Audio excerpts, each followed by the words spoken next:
네, 이제 21장부터 진행을 하겠습니다.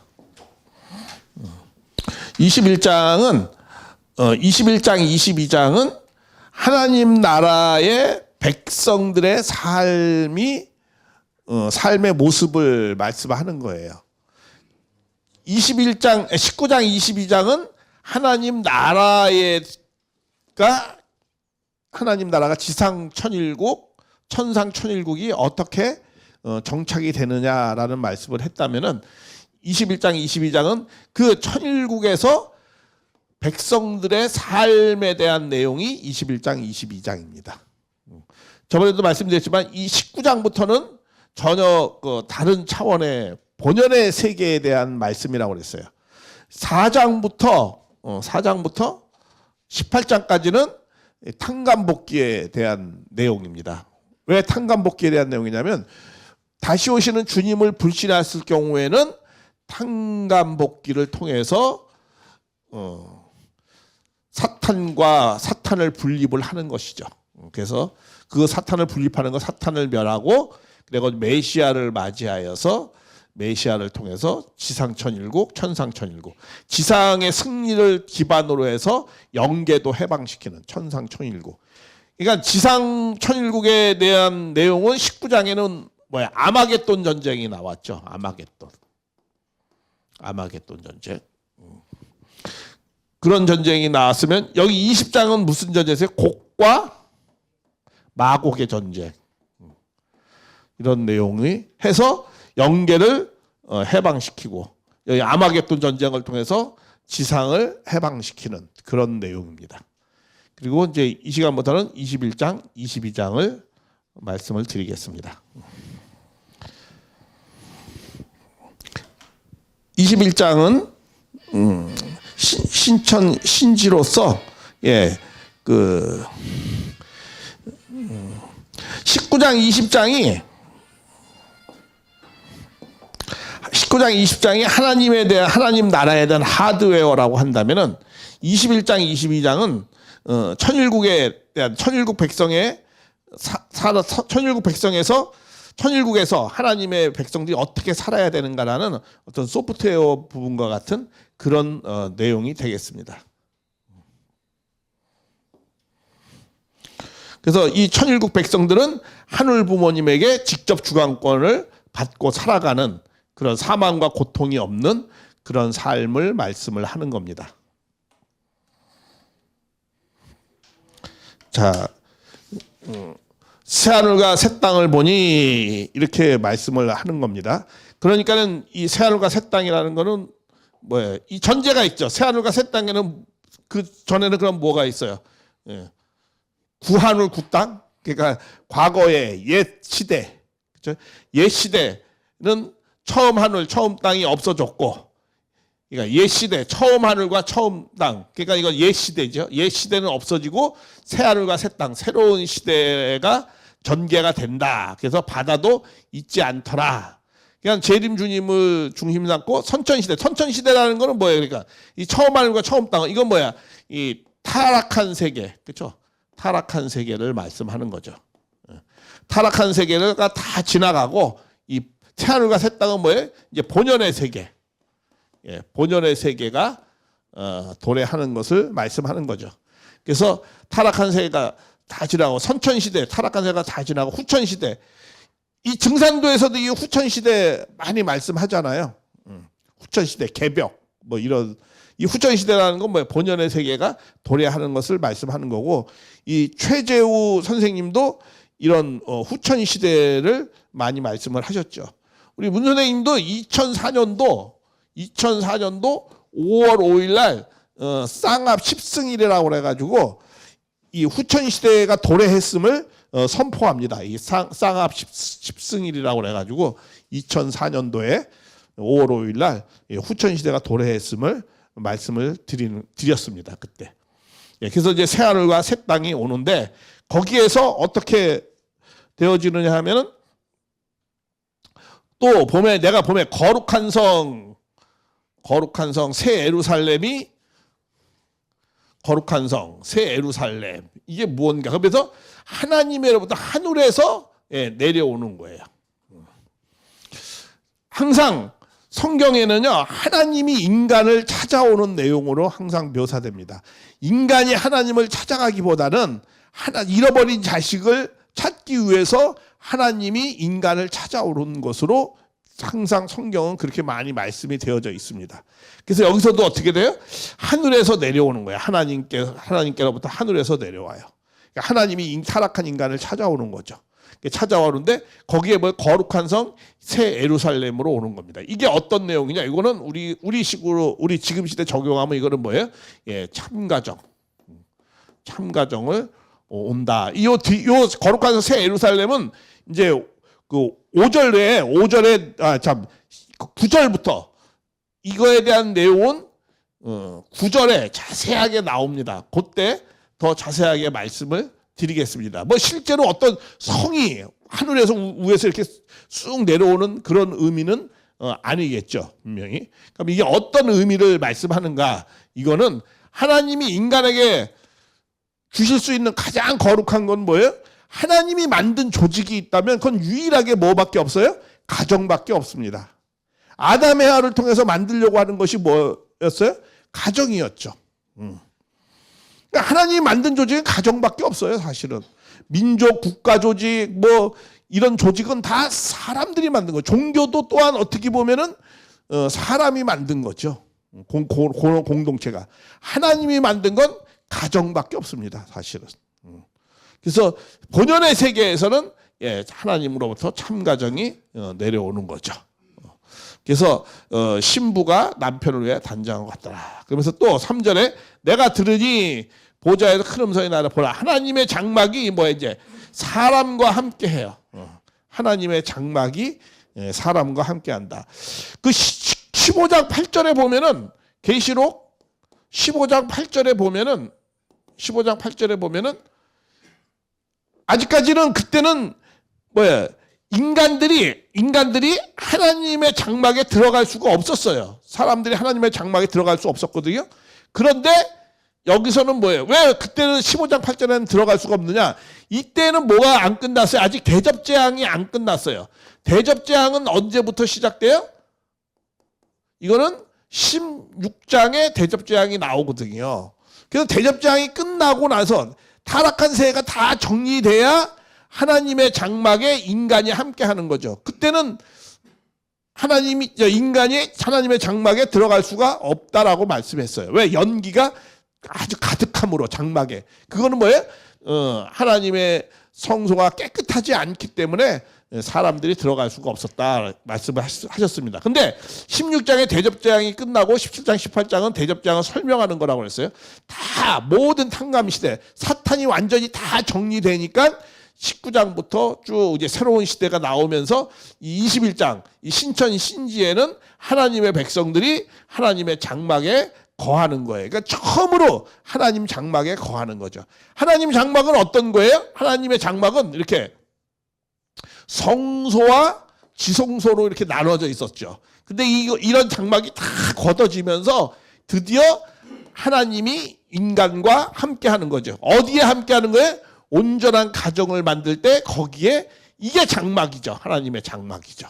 거기에 직접 주관하는 거죠. 하나님은 종교에 있고 싶은 것도 아니고 어느 건물에 있고 싶은 것도 아니에요. 정말 하나님을 모시는 부모와 부부가 자녀가 함께 있는 곳이 거기에 하나님이 가장 있고 싶어 하는 거죠. 그리고 하나님의 사랑이 구체적으로 실현되는 곳이 어디입니까? 그건 부모의 사랑, 부부의 사랑, 자녀의 사랑, 가장 귀한 사랑이 있는 곳. 그건 어디에 있죠? 그거는 가정에 있는 거죠. 하나님의 사랑이 구체적으로 실현되는 곳이 어디냐라는 거예요. 관념적, 추상적 그 하나님이 구체적으로 이 땅 가운데 실현되는 곳이 어디예요? 그건 가정이거든요. 개개인의. 그 가정에 하나님이 함께 하는 것이다 라는 거예요. 그래서 하나님의 장막이, 그 가정이 거기에 하나님이 함께 한다. 그래서 하나님이 그들과 함께 하리니 하나님의 백성이 되고 하나님은 친히 그들과 함께 계신다라는 겁니다. 구약에서는 하나님 얼굴도 못 봤어요. 그렇죠? 보면은 죽는 거예요. 그만큼 거리가 있었지만 드디어 하나님 앞에 인간이 직접 주관을 받는 그런 내용이죠. 직접 주관은 어떻게 되어지는 거죠? 이런 거죠. 우리가 저번에도 여러 번 말씀드렸지만 미완성으로부터 인간이 잘 3단 창조 원리의 질서적 3단계 성장 과정을 통해서 완성된 하나님을 중심 잡고 완성된 남자, 완성된 여자가 그렇죠? 부부의 인연을 맺어가지고 그래가지고 자녀를 두면은 여기에는 뭐 이거는 여기에는 뭐야? 이 원리로 주관해요. 원리, 창조 원리에 따라서 인간이 책임 분담을 하면 그 말씀을 책임 분담하면 우리가 이걸 갖다 뭐라고 요걸 원리로 주관한다고 해서 요걸 간접 주관권이라고 그래요. 간접 주관권. 그렇게 해서 인간이 완전 심정적으로 하나님과 일체되어지면 뭐 일체되어질 때 이걸 갖다 뭐라고 말씀하는 거예요? 직접 주관권이다라고 말씀하는 거예요.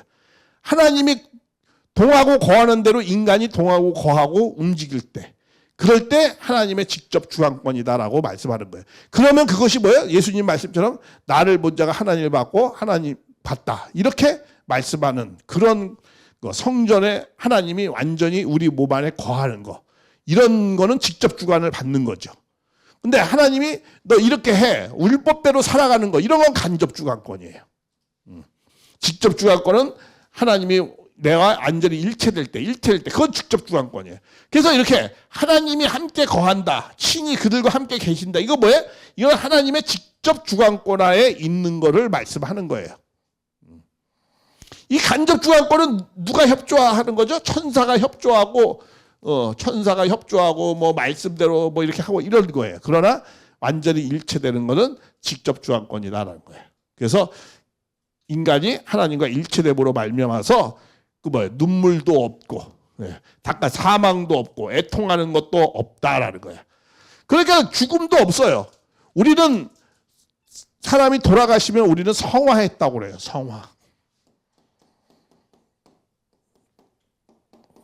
성화했다고 그래요. 거룩하게 화하였다라고 해요. 그러니까 죽은 것이 아니고 더 거룩하게 발전했다라는 거예요. 그래서 여기에는 뭐가 없어요? 죽음이 없어요. 죽음이 없는 거죠. 다만 돌아감만 좀 더 아름답게 변화한 것만 있어요. 그러니까 지상과 영계가 하나 된 것, 내 몸과 마음이 하나 된 것, 지상과 영계가 하나 된 것, 그런 것을 말씀을 하는 겁니다. 그런 시대가 온다라는 거야. 그러면 거기에는 사망이 없는 거죠. 우리가 성경에서 사망이라고 할 때는 어떤 거예요? 사망이라고 할 때는 하나님과 인간이 어떻게 돼요? 일체가 되어야 되는 게 끊어졌을 때 이건 사망이에요. 모든 자는 사망에 거하리라 이렇게 말씀하잖아요. 그런데 이 인간이 하나님과 인간이 어떻게 돼요? 일체를 이룬다. 일체를 이룰 때는 뭐예요? 이거는 뭐예요? 사망이 없는 거죠. 사망이 없는 거죠. 일체를 이루었으니까. 사망이 없고 애통하는 것도 없는 것이다라는 거예요. 아픈 것도 없고. 왜? 눈물로. 이거 다 뭐예요? 타락한 세계에서 인간이 눈물과 고통과 사망과 다 이런 게 있다는 거야. 그러나 하나님과 일체되어졌을 때는 사망이 없는 거죠. 그런 걸 우리는 뭐라고 그러죠? 그런 걸 영생이다라고 말씀하는 거예요. 영생. 이걸 갖다 자꾸 한자로 이렇게 쓰니까 저번에 여러 번 말씀드렸잖아요. 자꾸 영원히 뭘 산다 이렇게 말씀하는데 원래 의미는 뭐라고 그랬어요? 올람 하바. 이게 원래 정확한 그 발음이 올람 하바, 히브리어로 올람 하바예요. 그거는 뭐냐면은 이 올람이라는 건 시대. 이거는 올람 하, 이건 새. 예수님이 항상 뭐라고 많이 말씀하셨냐면 올람 하제. 이 올람은 그 시대. 하제는 뭐예요? 구. 이런 거예요. 이거를 번역한 이 올람 하바를 번역한 것이 올람 요렇게 번역을 한 거예요. 한자로. 그래서 보니까 사람들이 저걸 착각을 하는 거예요. 아, 저걸 뭐 영원히 뭘 산다라고 착각을 하는 거예요. 그런 것이 아니고 원래 예수님이 나를 믿으면 예수님이 그죠? 나를 믿으면 어떻게 된다는 거예요? 올람 하제에서 어떻게 된다는 거예요? 올람 하바의 시대로 간다라는 거예요. 그 말은 무슨 말이냐면 구시대에서 어떤 시대로? 새로운 시대로 옮겨간다라는 거예요. 그 새로운 시대라는 게 어떤? 자, 그래서 새로운 시대라는 말씀을 하는 것은 어떤 거냐면 행복, 기쁨, 희락, 해방, 뭐 구원, 뭐 이런 의미예요. 그럼 올람 하제의 시대라는 건 어떤 시대예요? 이거는 고통, 눈물, 뭐 구속된 거, 사망, 뭐 이런 걸 말씀하는 거예요. 이 올람 하제라는 거. 그러니까 너희가 나를 믿으면 어떻게 되는 거야? 새로운 시대로 간다는 거예요. 새로운 시대를 예수님이 열었잖아요. 그래서 신약의 시대를. 거기에는 기쁨과 자유와 해방, 여기는 자유, 뭐 이런 거 들어가죠. 그렇죠? 이런 것이 되어진다라는 거예요. 나를 믿으면. 여기서도 그거죠. 하나님과 이제 일체가 되었어. 우리가 다 하나님과 일체가 되었어. 그러니까 나에게는 뭐가 없어요? 올람 하제의 시대는 이런 거야. 올람 하제의 시대는 눈물과 사망과 애통과 곡하는 거, 아픈 거 이런 거야. 이게 올람 하제야. 그런데 나를 믿으면 어떻게 된다는 거야? 하나님이 함께 거하면 눈물이 닦아져서 없어지고 사망이 없고 고통하는 것이 곡하는 것이나 아픈 것이 뭐야? 다시 있지 않다라는 거예요. 그래서 그걸 갖다 우리는 뭐라고 그래요? 영생이다 이렇게 말씀하는 거예요.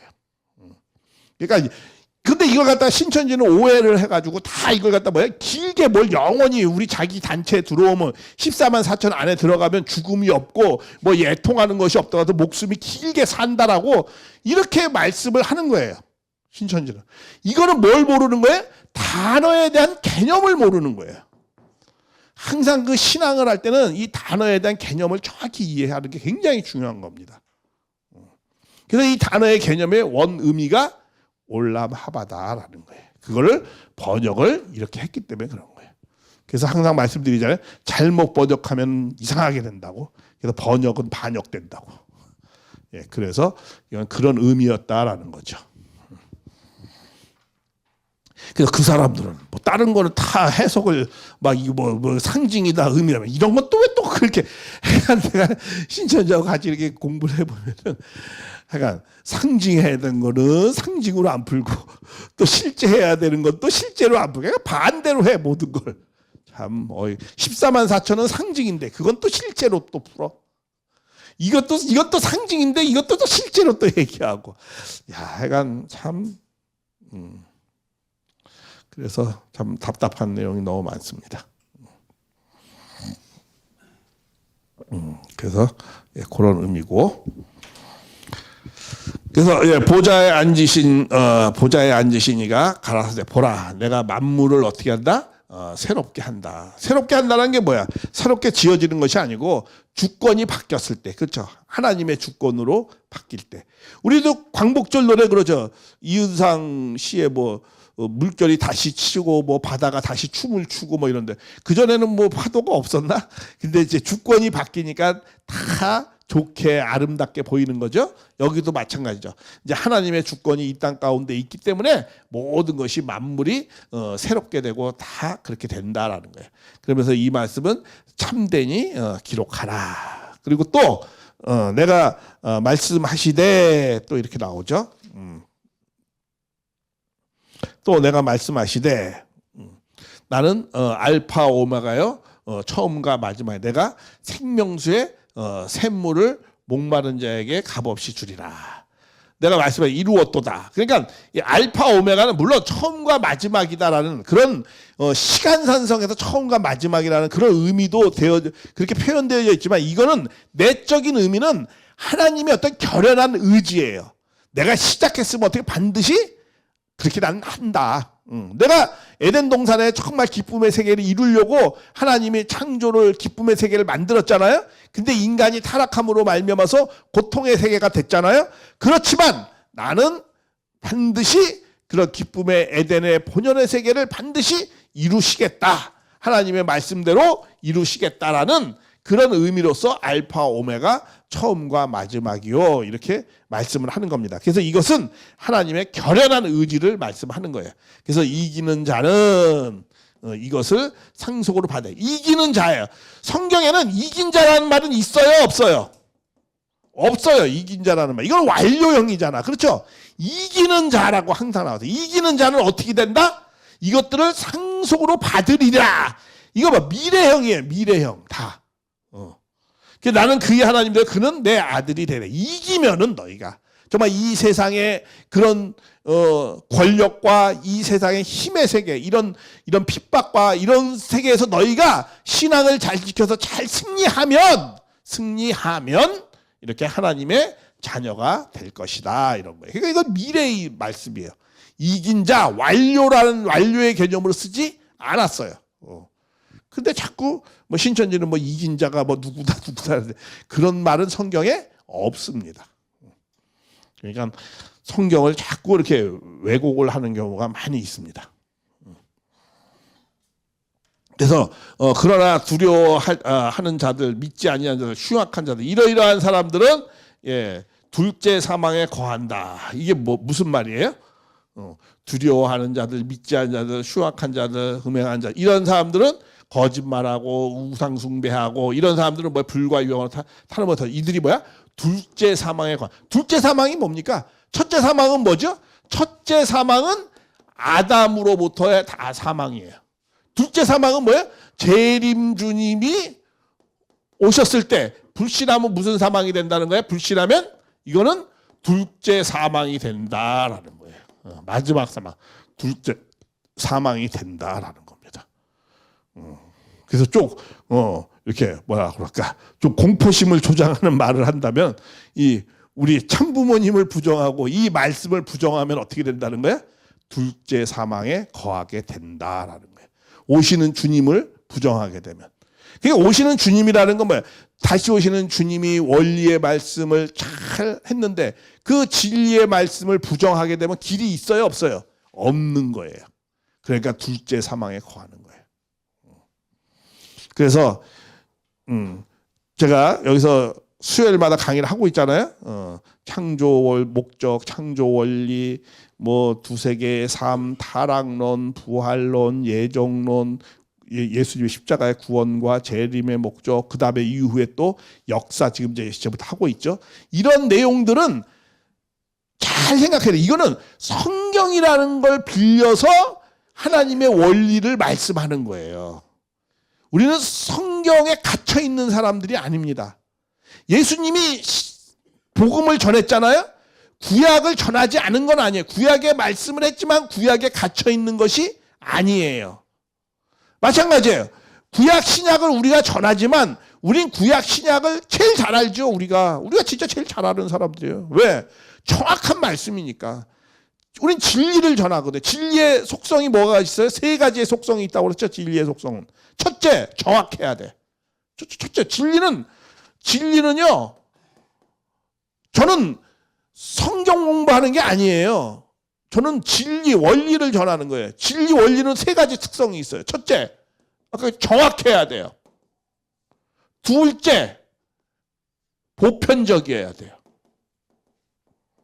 셋째, 불변해야 돼요. 불변해야 돼요. 이게 진리의 특성이에요. 성경 공부한다 그러면 그건 뭐예요? 그냥 기독교의 교리를 말씀할 수 있어요. 잘못하면. 저희는 교리를 전한다고 하지 않아요. 교리를 전한다는 말 쓰지 않습니다. 원리를 전한다고 그러다가 진리를 전한다고 그래요. 원리, 진리. 원리, 진리 같은 말이죠. 원리. 바뀌지 않죠. 원리라는 건 바뀌는 게 아니잖아요. 봄, 여름, 가을, 겨울. 그게 원리잖아요. 그게 뭐 바뀝니까? 누구에게나 다 적용되는 거죠. 위에서 밑으로 떨어진다, 물건이. 그거 뭐 원리죠. 지구가 당기니까. 그냥 다 그런 거 정확하고 보편적이고 또 변하지 않는 거야. 보편적이라는 거에 또 방점이 있어요. 누구나 다 해당되는 말씀이에요. 예를 들어서 인간이 사랑의 완성을 이루어야 된다. 그 목적이. 뭐 기독교인한테만 적용되는 겁니까? 그게 뭐 불교인한테만 적용되는 겁니까? 인간으로 태어났으면 누구나 다 무엇을 이루어야 된다는 거예요? 사랑의 완성을 해야 된다는 거예요. 과거 사람이나 현재 사람이나 미래 사람이나 인간이라면. 그러니까 모든 인간에게 적용되는 말씀이잖아. 창조 목적이. 창조 원리. 인간은 다 소생장성 완성을 거쳐서 하나님의 자녀가 되어져서 참가정을 이루어야 된다. 뭐 기독교는 참가정이 이루어도 되고, 뭐 불교인은 안 이루어도 되고, 뭐 이슬람은 뭐 이루어야 돼. 이런 겁니까? 인간으로 태어났으면 누구나 다 가정을 이루어야 되는 시대에 지금은 들어온 거예요. 그것에 안 맞으면 그것은 다 뭐예요? 하나님의 질서 원리에 어긋나는 삶이 되는 거예요. 뭐 어떤 교리가 아니에요. 기독교 교리에 안 맞는다고 해서 내가 뭐 지옥 가고, 불교 교리에 안 맞는다고 해서 내가 무슨 뭐 어디 못 가고 그러는 거 아니잖아요. 그러나 원리에 벗어나면 그건 안 되는 거죠. 진리 원리에 벗어나면. 그러니까 하나님이 인간에게 뭘 했어요? 참 가정을 통해서 참 인간, 참 인격, 참 사랑을, 인격을 만들려고 했다. 이거는 바뀌는 게 아니에요. 그렇죠? 영원한 거예요. 그런 걸 말씀했잖아요, 제가. 그것을 그냥 성경에 있는 구절을 갖고, 왜? 성경도 하나님 말씀이니까. 그러니까 그걸 갖고 설명한 거예요. 어떻게 보면 좀 성경을 도구로 해서 원리를 설명한 거예요. 그게 정확한 말이에요. 예수님도 복음을 뭐야? 구약을 도구로 해서 복음을 전했잖아요. 저도 신구약을 도구로 해서 원리를 전하고 진리를 전하는 거예요. 성경 안에 갇혀 있는 게 아니에요. 예수님이 구약 안에 안 갇혀 있었잖아요. 그렇죠? 구약을 누구보다 잘 알지만 우리도 마찬가지죠. 우리 참부모님이 구약과 신약 성경을 누구보다도 잘 알아요. 그렇지만 그 성경 안에 갇혀 있지 않았어요. 이런 내용을 우리가 정확히 간파하셔야 돼요. 우리가 두세 개의 삶을 산다. 지상에 가서 영계로 간다. 이거는 바뀌는 게 아니에요. 인간은 다 그렇게 가는 거예요. 동물은 그냥 지상에 살다 끝이지만. 그렇죠? 이게 뭐 바뀝니까? 안 바뀌는 거야. 누구나 다 죽으면 영계 가는 거야. 그래서 다 누구나 죽으면 다 그 삶에 따라서 다 백보자 심판 받는 거야. 원리대로 못 살면, 교리대로 못 사는 거하고 관계없어. 원리대로 못 살면, 진리대로 못 살면 다 심판 받는 거야. 그런 것은 교리가 아니거든요. 원리거든요. 그렇죠? 예, 그런 내용들을. 그리고 이제 역사를 요새 좀 배우잖아요. 그 역사라는 게 뭡니까? 순천자는 흥하고 역천자는 망한다. 그거거든요, 한마디로. 하나님의 역사의 방향을 정확히 알아가지고 그 역사의 방향을 내가 맞추어서 살자 이거예요. 그러면 나는 인생을 좋은 방향으로 잘 갈 것이고, 그 역사의 방향에 반대로 가면 난 망하는 거야. 내 가정이나 내 국가나.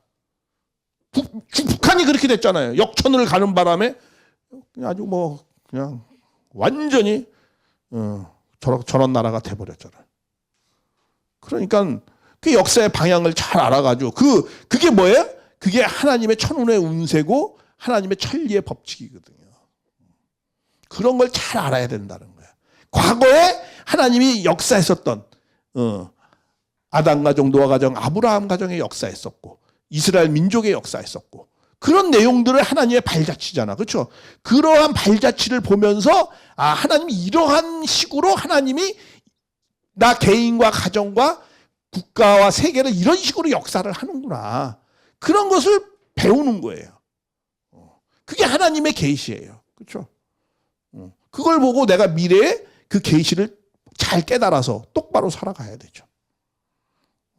그래서 역사를 배우는 거죠. 그 잃어버린 세계를 찾기 위해서. 그러니까 그거는 교리가 아니에요, 단순히. 그런 내용들을 잘 이해를 하셔야 됩니다. 여기도 그렇죠. 불가보다 둘째 사망에 거하리라. 그러니까 그런 말씀을 부정하면 길이 없는 거예요, 사실은. 진리, 원리를 부정하면 길이 없죠. 뭐 가정연합, 뭐 통일교, 뭐 기독교 이런 거 안 다녀도 돼요. 뭐 그런 데가 뭐 중요해. 그러나 원리대로 삶을 사는 것은 그건 굉장히 중요한 거죠. 세상에는 불변적인 게 있고 가변적인 게 있어요. 그렇죠? 불변적인 거. 불변적인 거, 이거 뭐야? 원리적인 삶을 사는 거. 그리고 우리가 참부모님과 같이 우리도 참부모가 돼야 된다는 거. 이거는 불변적인 거예요. 가변적인 건 뭐예요? 뭐 이 교회 다니다가 저 교회 다니고, 저 교회 다니다가 이 교회 다니고. 그거 가변적인 거야. 그렇죠? 뭐 기독교 하다가 내가 유대교로 바꿀 수도 있고, 뭐 유대교도 통일교 가다, 통일교 하다가 무슨 뭐 또 불교 가다. 이거 가변적인 거야. 그러나 불변적인 것은 내가 참부모가 돼야 된다는 거. 원리적 삶을 살. 이건 불변적인 거야. 그런 내용을 잘 이해를 우리가 구분할 줄 알아야 되죠.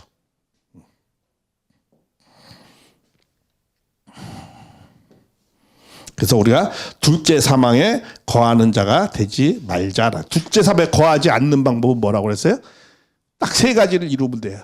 나 개인적으로 사랑의 완성, 그 사랑의 완성 참가정을 통해서 그렇게 해서 우리가 참부모가 되는 거. 이건 불변적인 거야. 이거는 그런 자는 둘째 사망에 거하지 않는다라고 말씀하는 거예요. 그 다음에 일곱 대접을 가지고 일곱 제가 가진 일곱 천사 중에 나가 말하되. 자, 여기서부터 이제 중요한 겁니다. 이거 어떠한 내가 계시록을 푸는 데서 내가 좀 자랑스럽게 하는 말씀 중에 자랑스럽게 말씀하는 게 뭐냐면 어느 누구도 이 9절부터 뒤에 거는 새 예루살렘이 나오는데 이거를 푸는 자는 하나도 없어요. 왜? 이것은 하나님의 창조 목적을 모르면 절대 풀 수 없는 거예요. 이거는 다시 말하면 이건 뭘 말하는 거냐면 창조 목적이 하나님의 창조 목적이 이루어지는 거예요. 처음에 하나님의 창조 목적이 깨졌잖아. 창세기 1장에서. 마지막에 창조 목적이 이루는 내용이 이 내용입니다. 그러니까 창조 목적이 하나님의 목적한 세계, 하나님의 나라가 어떻게 이루어지는 그 방법을 모르면 이것은 절대 알 수가 있어요, 없어요? 알 수 없는 거예요. 그래서 계시록을 절대로 풀 수가 없게 되어 있어요. 창조 목적, 창조 원리를 모르면. 왜? 계시록에 새하늘과 새 땅이 이루어진다는 건 창조 원리, 창조 목적의 세계가 다시 이루어지는 것, 참가정을 통해서 창조 목적이 이루어지는 세계를 말씀하는 거예요. 결국은. 그게 바로 이런 내용의 말씀입니다. 잘 한번 볼까요? 자, 일곱 대접의 일곱 재앙을 이게 뭐예요? 이제 탕감시대 모든 것이 끝나고, 그렇죠? 탕감시대가 다 끝나고. 탕감시대가 다 끝나는 건 뭐예요? 일곱 대접을 통해서 일곱 재앙이 내려가지고 사탄을 멸하는 거잖아요. 그게 탕감시대가 끝나는 거예요. 그래서 일곱 천사 나와야 돼. 이리 오라. 이제 탕감시대 다 끝나. 내가 신부 곧 어린 양의 아내라고 분명히 얘기했어요. 이거 비유와 상징이 아닙니다. 이거 분명 꼭 집어서 얘기했어요. 내가 신부 어린 양의 아내란 말이야. 아내 단수. 무슨 뭐 교회를 보여주는 것도 아니고 무슨 기독교인 성도들을 보여주는 게 아니에요. 이거는. 내가 신부고 어린 양의 아내를 내게 보여주리라. 그러면서 보여주는데 나를 성령으로 이거 크고 높은 데 올라가 크고 높은 데 가는 건 뭐야? 뭐 산꼭대기 뭐 실제로 뭐 이렇게 갔다는 그런 의미보다 내가 항상 내가 은혜롭고 하나님의 은혜를 받으면 내 영이 올라가는 거 항상 올라갔다라고 표현을 하는 거예요. 하늘문이 열렸다. 이거 뭐가 올라갔다. 이게 다 뭐예요? 성령의 감동 감화가 된 상태를 말하는 겁니다. 지역적으로 올라가고 뭐가 내려오고 그런 것은 다 하나님의 성령의 감동 감화가 된 표현을 그렇게 하는 거예요. 뭐 하늘문이 열렸다든가 뭐 그런 것이. 여기서도 왜 감동 감화가 됐는데 하나님께 하늘에서부터 내려오는 거룩한 성 예루살렘이 보이니. 자, 내가 곧 어린 양을 어린 양이 보여지는 것이 뭘로 보여졌어요? 산꼭대기가 거룩한 성 예루살렘으로 보여졌어요. 아까 말씀드렸죠. 5절에 거룩한 성 예루살렘이 하늘에서 내려왔다. 이런 내용이 2절에 있었잖아요. 그죠? 계시록 2절. 아까 2절에 하늘에서 내려오는 거룩한 성이 2절에서 내려오잖아요. 근데 내려오는 그것이 뭐였다는 거야? 어린 양의 아내가 내려오고 있었다는 거예요. 어린 양의 아내였다는 거예요. 거룩한 성 예루살렘 어린 양의 뭐예요? 아내를 보여주는데 거룩한 성 예루살렘으로 보였다라는 거잖아요. 이 내용이 문장이. 자, 그러니까 거룩한 성 예루살렘은 뭐예요? 이 아내가 있는 거예요. 아내. 그렇죠? 어린 양의 아내가 있는 거야. 근데 또 뒤에 또 한번 볼까요? 뒤에 또 보면 이렇게 나옵니다. 그래서 영광이 있어. 그 성 빛이 귀하고 보석과 뭐 아름답고 참 그걸 뭐 굉장히 보석으로 다 되어져 있어. 그 성은. 자, 그래서 크고 높은 12문이 있어요. 근데 거기에는 12문이 있어. 그리고 12천사, 그 천사는 동쪽의 세 문, 북쪽의 세 문, 남쪽의 세 문, 서쪽의 세 문. 그래서 그 성곽에는 12 기초소가 있고 어린 양이 12 아들과 있더라. 자, 이게 무슨 말이냐면 아내가 있어요. 어린 양의 아내야. 이게 뭐예요? 이게 거룩한 성 예루살렘이에요. 근데 이 거룩한 성 예루살렘 이 아내를 가는데 여기에는 12문이 있대요. 어떻게 있어요? 여기에 세 문, 여기에 세 문, 여기에 동서남북이죠. 동서남북. 또 여기에 세 문 이렇게.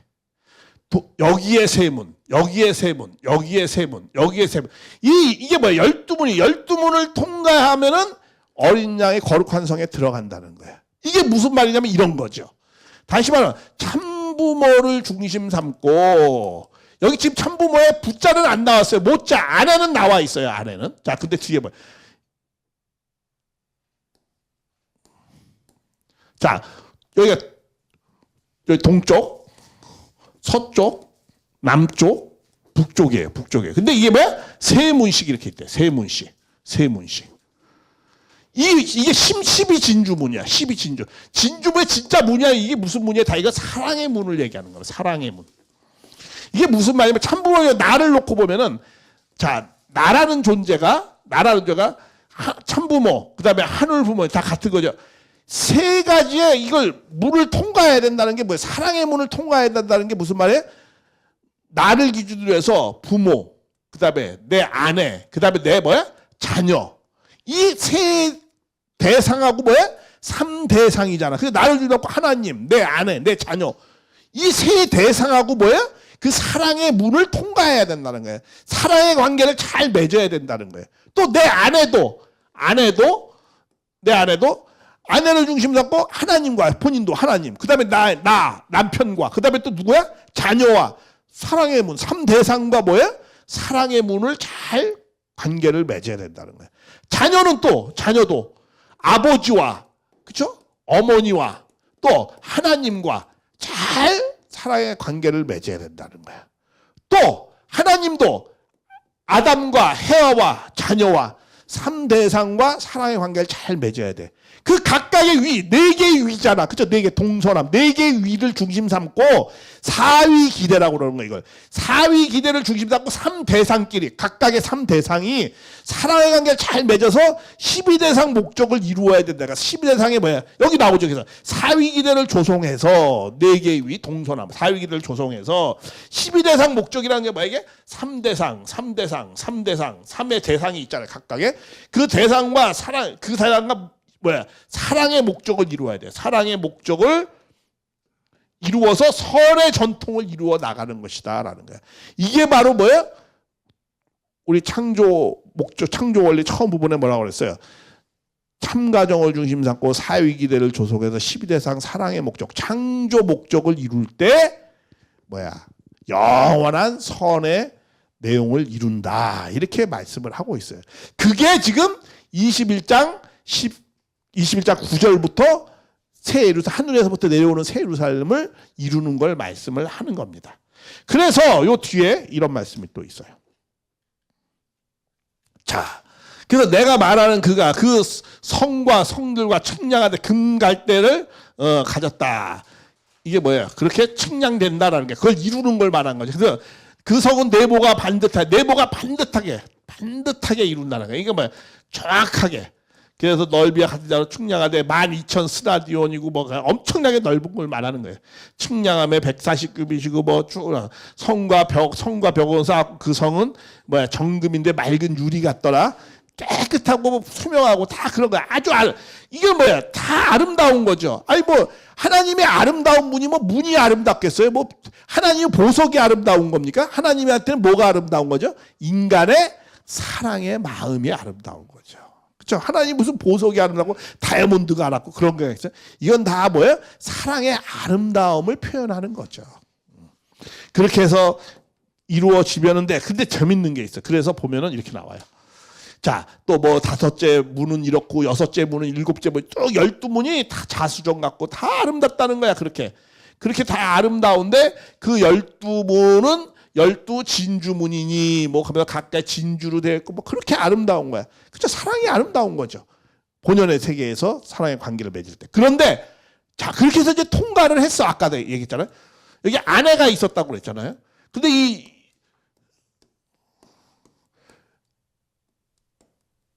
12문, 하나, 둘, 세 문. 이걸 다 통과를 했어요. 그래서 성 안에 내가 다 통과를 했는데, 야, 이게 반전이 일어나요, 여기서. 뭐라고 그래요? 내가 성전을 보지 못하였다는 거야. 성전이 없다라는 거야. 뭐 12문이고 뭐 진짜 문인 줄 알고 뭐 해가지고 다 해서 이렇게 갔는데 막 설명은 지금 막 전부 이 어떤 문 실제 무슨 뭐 건물 같이 막 설명하잖아요. 그런데 뭐라 그래? 성전을 보지 못했대. 그 성전이 아니야. 뭐 과천에 무슨 뭐 어디 건물이 아닙니다. 뭐라 그랬어요? 전능하신 하나님의 뭐야? 어린 양이 성전이다라는 거예요. 어린 양.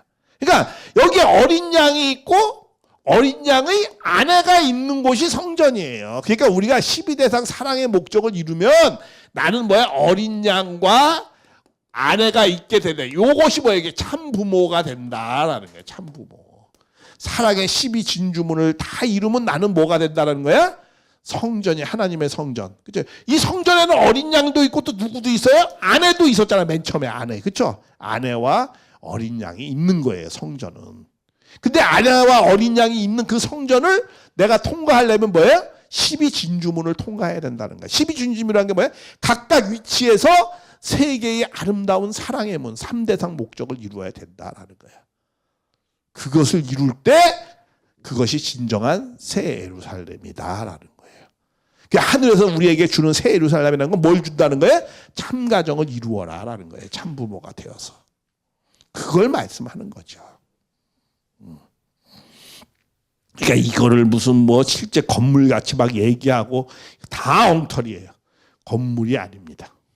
어디 뭐 신천지는 무슨 뭐 과천 성전이라고 그러. 요새 또 바뀌었어. 그래가지고 또 저기 뭐 아니 맨 처음에는 뭐 저 과천에 있는 거에다 요새 또 뭐 거기 절대로 이제 허가를 못 내주잖아요. 그 건물 성전으로 허가를 못 받아요.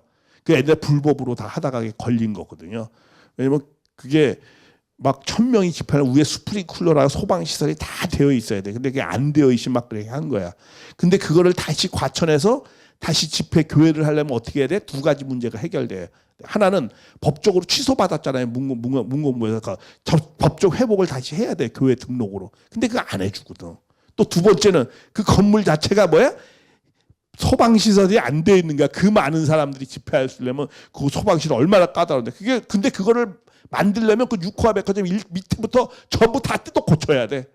그러니까 거기선 절대 이제 할 수 없는 거야. 그러니까 아직도 그냥 썰렁해 비어 있더라고. 벌써 5년이 됐는데도. 그거 절대 거기서 못 해요. 그러니까 옛날에 거기서 무슨 뭐 둘째 장막이고 어쩌고 저쩌고 막 말한 거. 뭐 무슨 장막이라고 하고 진짜 건물같이 말씀한 거야. 그래가지고 뭐 광신도들은 다 그 주변에서 막 살았어요. 다 사당도. 우리 그 누구지? 김선자 씨도 그 근처에 살고 다 거기 가가지고 이제 거기서 하나님 내려온다고 그래가지고.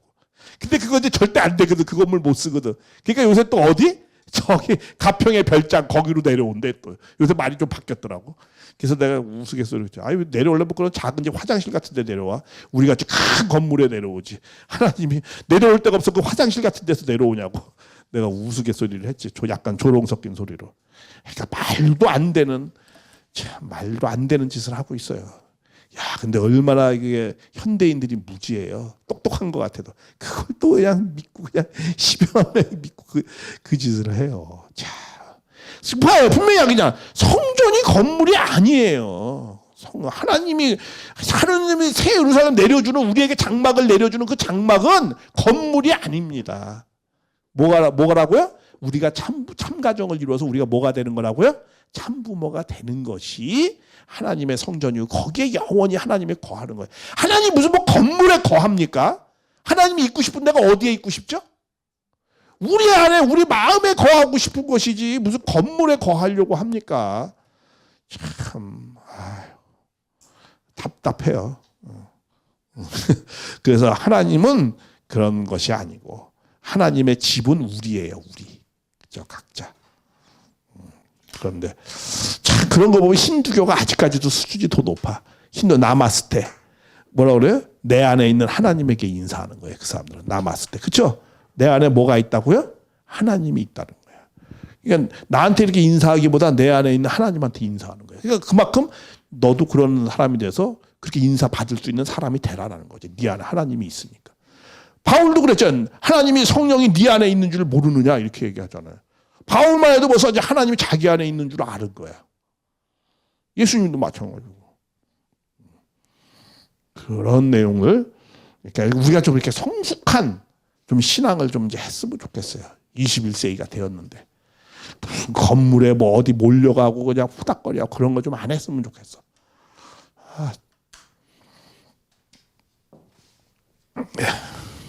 그래서 그 성은 뭐야? 해와 달에 비침이 없고, 자, 해와 달에 비침이 쓸데없으니, 그죠? 뭐 해달별 비침 내가 그 마음에 사랑의 마음을 갖고 사는데 무슨 해달별이니? 그러면 하나님의 영광이 비치니 어린 양이 등불이고 만국의 빛 가운데로 자기 영광 그리로 들어가니라. 낮에 성문을 도무지 닫을 사람이 없고, 닫을 필요가 없죠. 성문도 아닌데 문도 아닌데 우리의 마음이죠. 그죠? 거기에는 밤이 없어. 우리의 마음에 어둠이 없는 거야 이제는. 그죠? 하나님을 모시니까. 그리고 그 사람들이 만국의 종국의 그리로 들어가 있고, 무엇이 속된 거나 가증하나 거짓말은 결코 우리가 그런 사랑의 마음을 가질 수 없다는 거야. 거짓되고 가증하고. 그렇죠? 그런 사람들은 어린 양의 생명책에 기록된 자들만 들어가리라. 그러니까 우리가 어린 양이 참부모가 된 것 같이 우리도 참부모가 될 때 우리 안에는 하나님의 영광이 영원히 있고, 우리 안에 거짓된 거, 가증한 거, 속된 이런 거 다 없다. 해달별이 빛을, 그거 중요한가? 그런 의미가 뭐냐는 거야. 영원한 우리의 등불을 갖고, 마음의 등불을 갖고 살면 된다라는 것을 말씀을 하는 겁니다. 자, 잠깐 10분 쉬었다가 마지막으로 이제 22장 하겠습니다.